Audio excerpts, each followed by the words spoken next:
Hello, कैसे हैं आप सभी लोग। उम्मीद करते हैं कि अच्छा होंगे। आप सभी लोगों का रेलवे ज्ञान मंत्रा यूट्यूब चैनल पर स्वागत है। इस पे आपको रेलवे से रिलेटेड हर अपडेट मिलता रहेगा। अगर आपको कुछ जानकारी भी चाहिए तो कमेंट में लिखिए, मैं जानकारी प्रोवाइड करा दूंगा, क्योंकि ऑलरेडी रेलवे में काम कर रहा हूँ। बहुत सारे दोस्त हैं, हर डिपार्टमेंट में है। जो भी जानकारी चाहिए आप कमेंट में लिखिए, बता देंगे। देखिए, यहाँ पर जेई सीबीटी 1 का एग्जाम आप लोग का समाप्त हो चुका है। एग्जाम समाप्त होने के बाद अगर आप लोग को किसी चीज का इंतजार रहता है तो वो रहता है कट ऑफ कितना जाएगा। आप खुद इंजीनियर हैं, अनुमान लगा सकते हैं, लेकिन फिर भी मैं आपको एक कंपैरिजन बेसिस पे कट ऑफ बताऊंगा, जिससे कि आपको ज्यादा संतुष्टि मिलेगी। देखिए, कट ऑफ जो है किन किन चीजों पर निर्भर करता है तो आपको पता होना चाहिए। नंबर ऑफ वैकेंसी कितना है उस पर कट ऑफ निर्भर करता है। उसके बाद फॉर्म फिलअप कितने गए हैं, कितने किए गए हैं, उस पर भी कट ऑफ निर्भर करता है। उसके बाद पेपर का लेवल क्या है, पेपर का डिफिकल्टी लेवल क्या है, उस पर भी कट ऑफ निर्भर करता है। और अगर चौथी चीज की बात करें तो कितना अटेंडेंस है, कितने लोग एग्जाम देने जा रहे हैं, उस पर भी कट ऑफ निर्भर करता है। मेनली यही चार फैक्टर हैं जो कट ऑफ को प्रभावित करते हैं। हम बात कर लेते हैं पहले कि 2019 में कितने लोग फॉर्म भरे थे, कितने लोग एग्जाम दिए थे और पर सीट के लिए कितना कंपटीशन था, उसको देख लेते हैं। फिर 2024 में ही वैसे देख लेंगे। फिर उसके बाद कट ऑफ कितना जा सकता है उसका भी चर्चा कर लेंगे, स्टेप वाइज स्टेप, जिससे कि आप लोग को सारा पिक्चर क्लियर हो जाए। देखिए, हम बात कर रहे हैं आरआरबी बिलासपुर का, कि बिलासपुर जोन से कितना हो सकता है। तो देखिए, जो प्रीवियस ईयर बात करें कि 2019 में जो वैकेंसी था 404 एरर नॉट फाउंड लिखा रहता है ना, तो वैकेंसी कितना है, 404 था। फॉर्म कितने भरे गए थे, 72,000 के लगभग फॉर्म भरे गए थे। अगर अटेंडेंस देखेंगे तो 62.5% अटेंडेंस था। ये कहां से मिला हमको, ये आप खुद गूगल करिए, आपको मिनिस्ट्री, रेलवे मिनिस्ट्री के साइट पे मिलेगा आपको, नहीं पीआईबी के साइट पे भी मिल जाएगा। जेई का एग्जाम लगभग 62.5% लोग एग्जाम दे रहे थे। तो देखिए, 72,000 के लगभग लोग फॉर्म भरे थे, 45,000 लगभग लोग एग्जाम दिए थे। तो आप सीबीटी 2 में कितने लोग जाने वाले थे, तो आपको पता है नोटिफिकेशन में जैसा कि इन्होंने दे रखा है 15 टाइम्स सीबीटी 2 में जाते हैं। हालांकि मैं आपको ये बता देता हूँ, एग्जैक्ट 15 टाइम्स नहीं होता है, वो ज्यादा ही होता है, 16 टाइम्स 17 टाइम्स ऐसे होता है। तो यहाँ पर ज्यादा लोग क्वालिफाई करते हैं। तो देखिए, एक्चुअल में 45,000 लोग एग्जाम दिए, क्वालिफाई कितने किए, 60।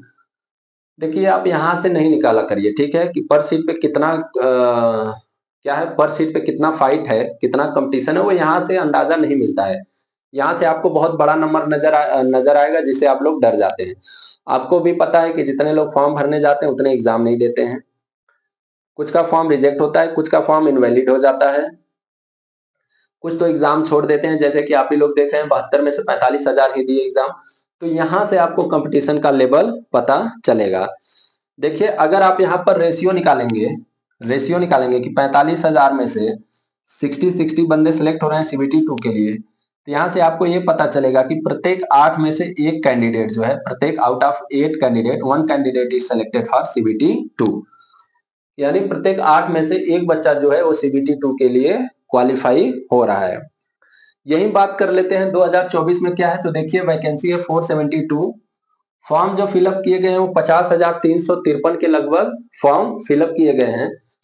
और अटेंडेंस, ये देखिए आरटीआई के द्वारा एग्जैक्ट फॉर्म अटेंडेंस की बात करें तो लगभग 70% लोग एग्जाम में उपस्थिति दर्ज करा रहे हैं। एएलपी में भी ऐसा था, आरपीएफ एसआई में भी ऐसा था कि 60 to 70% लोग एग्जाम देने जा रहे हैं, बाकी नहीं जा रहे हैं। तो बात कर लेते हैं सीबीटी 1। तो इसका आप 70% निकाल लीजिए तो आपको पता चलेगा मात्र 35,247 लोग सीबीटी 1 का एग्जाम दिए होंगे। ये क्या है, एक एक्सपेक्टेड फिगर है, ठीक है। इसके बाद आप क्या हो सकता है, यहाँ पर 65% लोग ही एग्जाम दिए हो सकता है 60% ही दिए हो, ये भी हो सकता है 80% दे दिए हो, तो थोड़ा सा बढ़ जाएगा। तो देखिए, सीबीटी 2 में कितने सिलेक्ट होने हैं, 7080 कहां से आएगा, इस वैकेंसी में 472 में 15 का मल्टीप्लाई करिए, आपको ये नंबर मिल जाएगा। आप देखिए, इसको इससे डिवाइड कर दीजिए तो आपको यहाँ से कंपटीशन लेवल पता चल जाएगा। तो अगर हम यहाँ से देखेंगे तो आपको लगभग लगभग 5 में से out of 5 candidate 1 candidate is going to select for CBT 2। यानी प्रत्येक 5 में से एक बच्चा जो है वो सीबीटी 2 के लिए क्वालिफाई या सेलेक्ट होने वाला है। आप बोलेंगे यहाँ 8 में से 1 हो रहा था, यहाँ 5 में से 1 हो रहा है, तो क्या कट ऑफ कम जाएगा क्या? मेरे भाई कट ऑफ कम नहीं जाने वाला है। ये बात था 2019 का, ये बात था 2024। वो साल दूसरा था, ये साल दूसरा है। ये वाला गाना सुने हैं ना, एकदम इस पे फिट बैठता है। ईयर वाइज ईयर जो है आपका कट ऑफ बढ़ता रहता है, कम नहीं होता है। ठीक है, चलिए ये सब बात हो गया। आपको यहाँ से पता चला हो गया कि थोड़ा सा जो है कंपटीशन लेवल तो यहाँ से हमें कम दिख रहा है, कंपटीशन लेवल कम दिख रहा है। चलिए ये सब तो बात हो गया। एक बार वैकेंसी आपको रिवीजन करा देता हूँ। देखिए यहाँ से देखोगे तो आपको हो सकता है बड़ा नंबर दिखे, लेकिन जब आप कैटेगरी वाइज देखेंगे तो यूआर का 238 है, ओबीसी के लिए 103 है, एसटी के लिए 65 है, एसटी के लिए मात्र 25 है। तो आप ही बताइए 25 में क्या कट ऑफ होने वाला है? ईडब्ल्यूएस का बताइए 41 में क्या कट ऑफ होगा? ओबीसी के लिए बताइए, यूआर के लिए, एसटी के लिए क्या कट ऑफ होने वाला है? तो कट ऑफ देखने से पहले हम ये देख लेते हैं 2015 और 19 में कितना गया था। तो ये जो कट ऑफ मैंने लिखा है किसका कट ऑफ है? तो सीबीटी 1 का है। यहाँ से आउट ऑफ 100 है, और क्या है? After normalisation. आपको पता है नॉर्मलाइजेशन हर एग्जाम में होता है। आउट ऑफ 100 है और आफ्टर नॉर्मलाइजेशन एक कट ऑफ लिखा गया है। 2019 की बात करते हैं तो आपको पता है कि पोस्ट वाइज कट ऑफ आता है। पोस्ट प्रेफरेंसेज आप लोग भरे हैं तो पोस्ट वाइज कट ऑफ भी आता है कि सिविल में 5-6 पोस्ट है, मैकेनिकल में ऐसे ही 10-12 है, इलेक्ट्रिकल इलेक्ट्रॉनिक्स में ऐसे ही डिफरेंट डिफरेंट। तो हर के लिए अलग अलग कट ऑफ आता है, वो लिखना मुश्किल है। फिर भी हम ये देख लेते हैं कि मिनिमम कितना कट ऑफ गया था, मिनिमम कितना गया था और मैक्सिमम कितना कट ऑफ गया था। उसके हिसाब से हम यहाँ पर एक एक्सपेक्टेड कट ऑफ प्रोजेक्ट करने का कोशिश करेंगे। तो 2019 की बात करें तो देखिए मिनिमम गया था 52 और मैक्सिमम गया था 81। किसके लिए? जनरल के लिए। यूआर के लिए मिनिमम गया था 52 और मैक्सिमम गया था 81। अगर बात करें 2024 में क्या हो सकता है, तो मेरे भाई 2024 में यही हो सकता है कि 73 प्लस ही रहेगा आफ्टर नॉर्मलाइजेशन। हो सकता है 73 75 प्लस हो जाए। आप लोग थोड़ा सा सेफ्टी के लिए +-3 का वेरिएशन लेके चलना है आपको। पेपर ज्यादा टफ नहीं आया था, आपको भी पता है। ईमानदारी से अगर आप खुद से पूछेंगे तो पेपर ज्यादा टफ नहीं आया था, पेपर इजी था लेकिन लेंदी था थोड़ा सा। प्रैक्टिस है तो वो भी आप कवर अप कर लेंगे। ठीक है, तो 73 जा सकता है। ओबीसी की बात करें तो 2019 में जो कट ऑफ गया था ओबीसी का 47 75 वेरी कर रहा था, मिनिमम 47 मैक्सिमम 75। तो 2024 में कितना जा सकता है? तो जो मैंने कट ऑफ प्रोजेक्ट कर रखा है वो 70 प्लस है। वैसे ही अगर एसटी का बात करेंगे तो देखिए 39 और 66 हो रहा था, 39 और 66, मिनिमम 39 और मैक्सिमम 66। अगर इस बार की बात करें तो मेरे भाई 62 प्लस लेके चलेंगे हम। कतई नहीं, बहुत कम कट ऑफ बताने वाले हैं आप कि आप लोग खुश हो जाइए। अगर देखिए इससे कम कट ऑफ चला गया तो आप खुश हो जाइए, अगर इतना गया तो भी ठीक है, ज्यादा गया तो भी ठीक है, क्योंकि एक अनुमान है पिछले ईयर्स के कट ऑफ को और ये सब देखते हुए।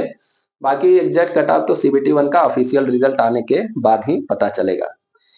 एसटी का बात करें तो देखिए 45 और 58 था, मिनिमम 45 मैक्सिमम 58। अगर इस साल बात करें 2024 में क्या हो सकता है, तो 55 प्लस लेके चलिए। ईडब्ल्यूएस देखिए नया नया है, अभी तो तुम्हारी दौलत नई नई है वाला खेल है इसका। ईडब्ल्यूएस 60 प्लस ही रहेगा। स्टार्टिंग में जब ईडब्ल्यूएस आया था 2019-20 के बाद, एनटीपीसी में जो लोग ईडब्ल्यूएस का लगाए थे उसमें जो आया था उसका कट ऑफ बहुत कम गया था। उसके पीछे रीजन था कि बहुत लोगों के पास ईडब्ल्यूएस का सर्टिफिकेट नहीं था।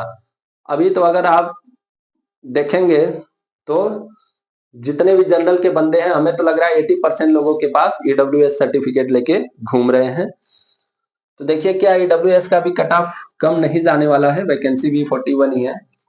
तो देखिए आपका नॉर्मलाइज्ड वाला कट ऑफ है 73 70 62 55 60 प्लस +-3 ले सकते हैं। अगर हम बात करें राय स्कोर का कि राय स्कोर आपका कितना आना चाहिए, तो मेरे भाई आप जनरल ओबीसी ईडब्ल्यूएस से हो, जनरल ओबीसी और ईडब्ल्यूएस से हो तो 65 प्लस आना चाहिए आपका।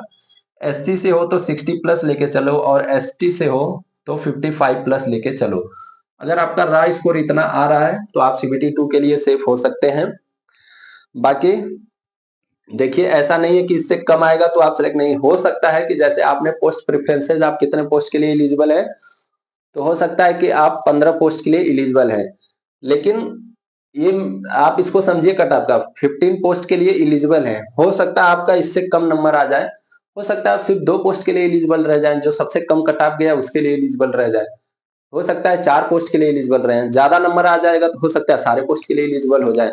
आपको अपने प्रेफरेंस वाला चॉइस वाला पोस्ट मिल जाएगा। तो इस टाइप से कट ऑफ आता है। देखिए, अगर इससे आपको थोड़ा बहुत हेल्प मिला है तो इसको आप शेयर कर दीजिए। बाकी आपको कुछ भी जानकारी चाहिए तो कमेंट में लिखिए, मैं जानकारी प्रोवाइड करा दूंगा टाइम मिलने पर। बाकी आप अपना ख्याल रखिए, मस्त रहिए, खुश रहिए। तब तक चलते हैं, बाय बाय।